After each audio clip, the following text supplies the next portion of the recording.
আসসালামু আলাইকুম। ঝর্ণার জয়ফুল জার্নিতে আপনাদের স্বাগতম। কেমন আছেন সবাই অবশ্যই জানাবেন। আমরা যখন সব ভাই-বোন একসাথে হই, তখন ম্যাক্সিমাম টাইম আমাদের ভর্তা ভাতই খাওয়া হয়। কারণ একা, একা ভর্তা ভাত তো খেতে ভালো লাগে না।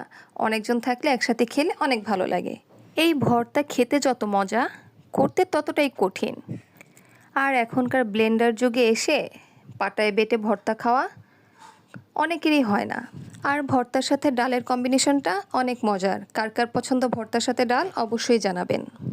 আমার তো যখন অনেক বেশি ভর্তা খেতে ইচ্ছে করে তখন কি করব, ব্লেন্ডারে অনেক ধরনের ভর্তা করে ফেলি। তো আজকে যেহেতু বোনের বাসায় আসছি, সব বোন একসাথে, চিন্তা করলাম ব্লেন্ডার করব না, সবাই মিলে হাতে হাতে কাজ করলে কাজ এগিয়ে যাবে। তো শুরু করে দিলাম বাটাবাটির পালা। ভর্তা আমি এই যে দুটো করে কালো জিরা বাটতে বসেছি। আর তো আমি পারছি না, মনে হচ্ছে যে আজকে আর ভর্তা বাটা শেষ হবে না। পরে যাই হোক কোনো মতো কালো জিরাটা আমি বেটে পরে হচ্ছে চিংড়ি ভর্তাটা